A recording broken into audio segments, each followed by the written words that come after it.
Welcome to the Thinking the Unthinkable podcast, our latest leadership conversation.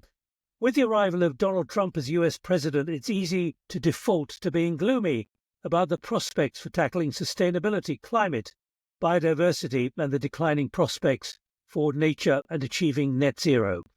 But while political realities have changed, the science has not. It is even starker. So we want to highlight the positive prospects and the positive realities. I'm joined from Yale University in the US by Dan Esty. He is Hill House Professor and Director of the Center for Environmental Law and Policy.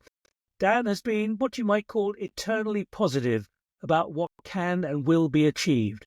20 years ago, he published a fantastic award-winning analysis, Green to Gold, a book where he predicted how smart companies will use environmental strategy to innovate, create value and build competitive advantage. His current focus is on the implications for the current global trading regime and delivering corporate net zero emissions, where, Dan, you recognize that there is no one-size-fits-all solution. Dan Esty, welcome. What's your current audit of how well business is putting in place irreversible green strategies that'll turn to gold and lead to net zero? Nick, thanks very much. It's really a pleasure to be with you. And the answer, of course, as you might imagine, is there's quite a wide range across the business community and across different countries around the world, with a significant number of companies moving forward with long-term visions of a sustainable energy future in place, but others who perhaps, for one reason or another, are not quite stepping up to the challenge of fundamental business model change that will be required. Are they realizing that there is gold at the end of the rainbow here, or is there still skepticism? A bit of both. I think you've got a good number of business leaders who see that they have a pathway to a future that is more sustainable in its structure, and that they can see the place they would have in that business future. But there are others who are worried that the consumers will turn away from prices that might be higher for some of these goods. And frankly, some of them are opportunistically trying to take advantage of changed political circumstances, most obviously in the United States, but I think in Europe as well. To the skeptics, I've heard you say very openly, there's really considerable momentum, even with what's happening now in the US, in the White House. Absolutely right. There is momentum, and I think it's irreversible momentum. And we have to remember that the Donald Trump phase 2 era will last only 4 years, and it makes little sense for a business to invest in infrastructure or business models that will be out of phase 4 years from now. And most businesses want to build factories or set up lines of activity that last for 20, 30, or even 40 years. So I think there's real reason for companies to stay with the agenda of moving toward sustainable business models and deliver the clean energy future that so many people in so many places are looking for. Now, Dan, there may be many people, doubters and skeptics, watching this thinking, I can't take the risk at the moment. What do you say to them to convince them that even with Trump in the White House and even with a trend politically in the United States, there's so much which is now embedded deeply in the DNA, and it's deeply embedded in the way companies are working? Well, of course, the pressure to move to a clean energy future is driven by a number of factors, and governments and government regulation or political leadership is only one. And you started us off in this conversation by noting the science, which has become ever more clear. 2024 was the hottest year on record, and almost every year in the last decade was among the very hottest years ever. How comfortable do you think business leaders are on rethinking the way business models have to adapt? What does the data that you've been looking at tell us? I think the data suggests that a serious number of business leaders see a path forward. They see what they need to do and the way they will need to modify their offerings to the marketplace, whether that's products or services, and they're ready to move. But a good number of them are also quite clear that they need to have their competitors moving with them. What they don't want to do is to move out in front of the marketplace and suddenly find themselves at competitive disadvantage, facing products that they have to compete against that are at low cost because someone on that other side of the equation, that other business, is not taking seriously the commitment to greenhouse gas emissions reductions or their sustainability actions. Do you see a pause taking place, particularly in the United States, because of the new president and the way Wall Street is saying we can now make money with unencumbered by all this stuff? I think there will be some companies, perhaps some industries, where a pause is under consideration. But I think there's also a lot of momentum for action. You have to remember that the Inflation Reduction Act in the United States has pumped hundreds of millions, indeed billions of dollars into a variety of clean energy industries and technologies.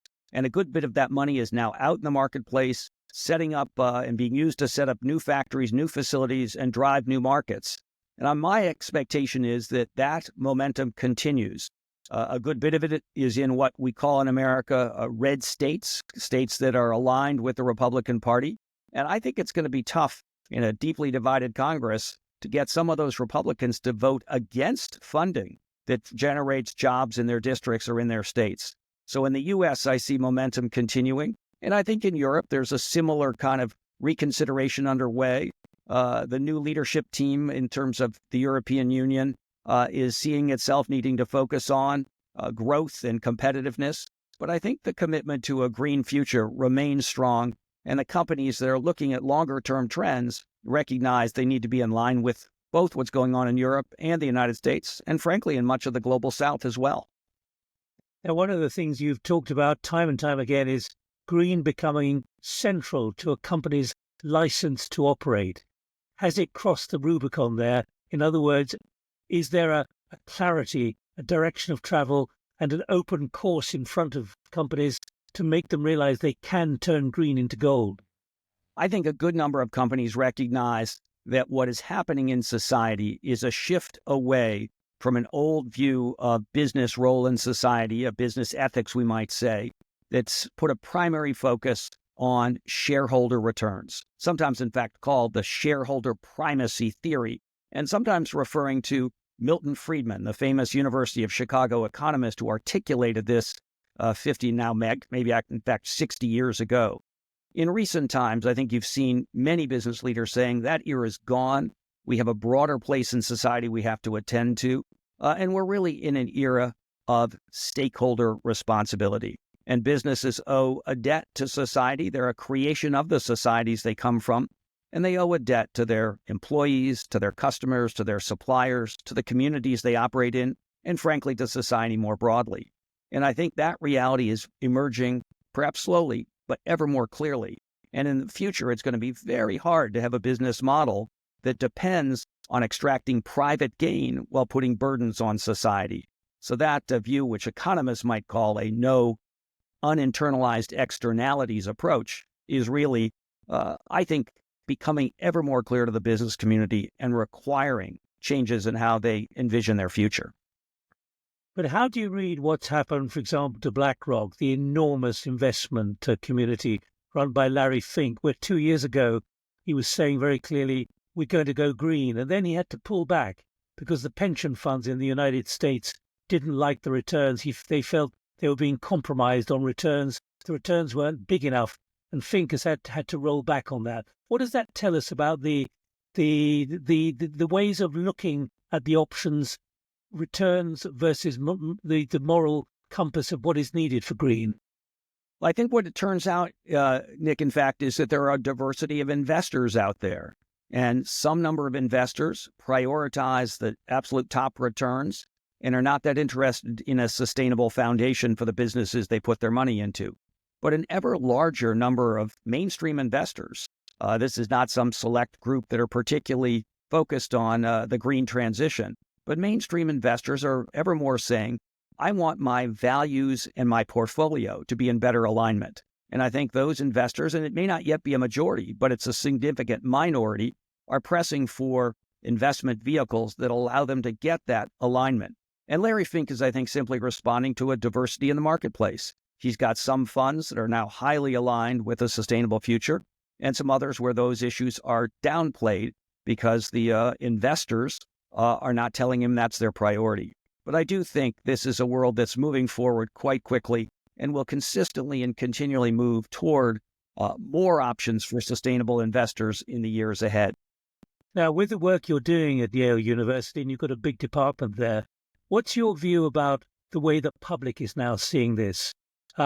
Is the public, quite apart from what's happened, the awfulness of what's happened in Los Angeles, in Spain, and in so many places, flooding, baking, and so on, what's your view of the way the public is now understanding what has to be done and the speed and urgency with which it must be done? So the public does understand that climate change is an ever more present threat, and you've highlighted some of the most recent signals that are really starting to become clear in the public's mind. And I think there are a lot of people in our team at Yale, the Yale Climate Communications Group, led by my colleague Tony Lyserowitz, is polling people across America and around the world. And he finds consistently 60 to 70% of the public wants action to move towards a clean energy future. Of course, they're worried about the cost of that, but there's a clear signal that people are ready to move, want to move, and are looking for leadership, both in the political domain and, frankly, in the business world, that will get us to that sustainable future. But in your title from your book 20 years ago, Green to Gold, the assumption and what you were saying very clearly is go green and there is gold at the end of the rainbow, however you wanted to describe it. What I'm suggesting to you is there is still concern among the public about how much all this is going to cost, whether it be insurance, whether it be the cost of living, and you know all the arguments here. How do you convince the public that they've got to make a sacrifice? Well, I think the reality is there are some circumstances where there is not a sacrifice, that breakthroughs in new technology will not only be more sustainable, more clean energy oriented, but also lower cost over time. And I think those are the easy cases. There are some harder challenges where the move is, at least in a transition period, going to have some cost associated with it. And I think the challenge there is that the speed and direction of the transition depends not only on business decisions, which are largely framed by the willingness of the marketplace to take up a product or service. And again, in that point, the customer is going to have some say. But in those cases, you need government to back this transition with policy that makes it clear that what is the seemingly cheaper option may in fact be one that inflicts hidden costs with a risk of climate change that becomes ever greater out over time, or other sustainability damage in the form of air pollution, water pollution, chemical exposures, waste that's not being attended to. And all of that the public is becoming more aware of. And as we move to a more transparent world in the future, we will become increasingly aware of. Dan, you're a great communicator. How much do you see a major problem being how to communicate what the options are and what is happening? I'd put to you that actually trouble is scientists are talking to each other. They're not really talking to the public. Even sustainability and net zero, which is so central to all your work, a lot of people don't really understand what it is, even if they talk about it. Oh, I think you're quite right. And there's a lot of jargon used. In fact, I never use the term net zero. I always say net zero greenhouse gas emissions to make it very clear that we're talking about climate change. And I think there is a risk that the insider community ends up talking in acronyms or their own kind of private language that the general public doesn't get. And I do think it's incumbent on all of us to translate the kind of leading edge science and the broader set of opportunities that emerge from that and from business breakthroughs into a storyline, a narrative that the public can get. And I do think that a narrative has been merging over recent years, but there are setbacks in the face of inflation that has obviously been a source of real concern, not only to the electorate in the United States, where it was a top-tier issue in the recent election, but in other parts of the world. And we do need to see creativity in how we fund the transition to a clean energy future to ensure that this is not a big burden on the public that has them step back from what is the broad-based interest in a sustainable future. As I said right at the beginning, we want to try and focus on positives in this discussion. How can you positively reflect and express the enormity of what is happening and the advantages which will lead to gold, not just in money terms, but in terms of the community in which people live, the fact that they can live, that they will be guaranteed durability and survivability in this really quite sinister projection of temperatures going up 2 to 3 degrees in the next few years. Well, to be very fair, that Green to Gold book didn't promise that every investment in green would turn to gold. It said something a little more refined, which is that carefully thought through advances in business strategy to help the world move and society move towards a sustainable future would likely have payoffs. And some of these are so obvious they pay off immediately. You transition to clean energy in terms of your lighting of a factory. The lower cost of that modern lighting is not only an advantage for the business, it's better for society. But there are some transitions that require a legal framework, a regulatory backstop, and that's the harder part to the story. But I do think, and this is something that a number of business leaders have noted, that society eventually has these troubles catch up with it.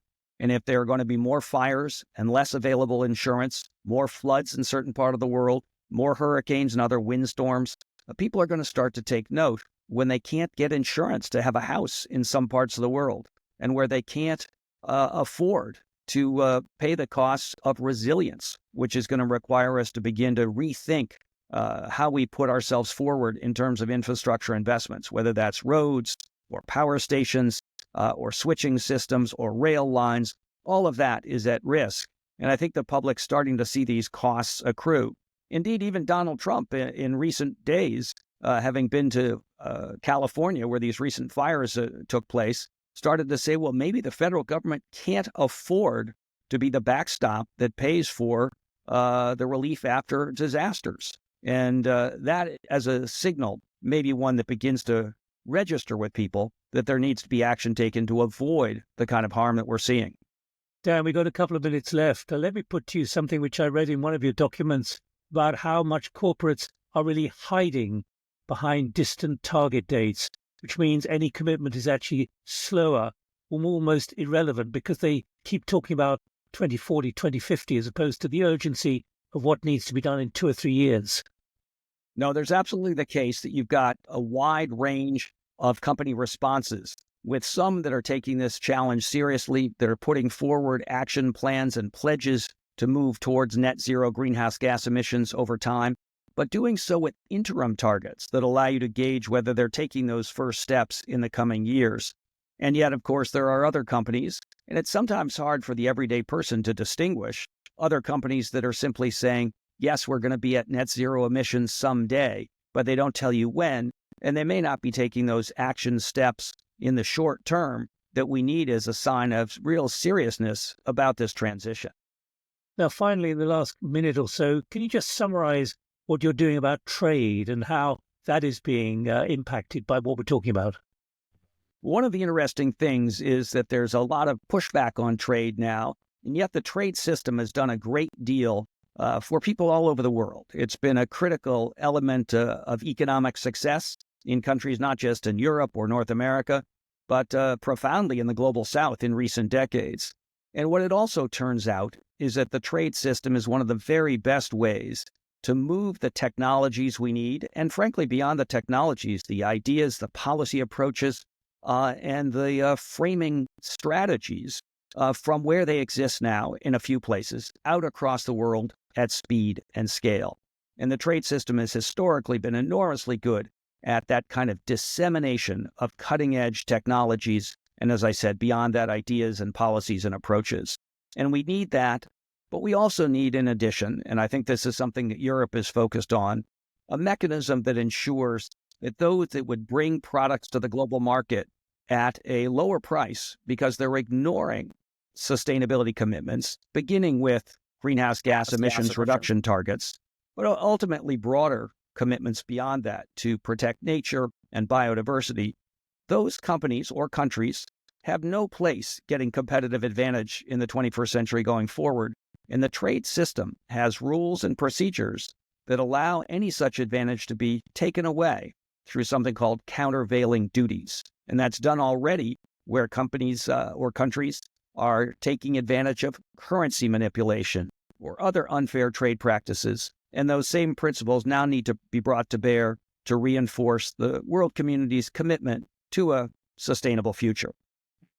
One final thought, if I can. How long do you think it'll be before the skeptics and the laggards are convinced, particularly when there's a US president who's fast working really to discredit and eliminate anything that favors business embracing green?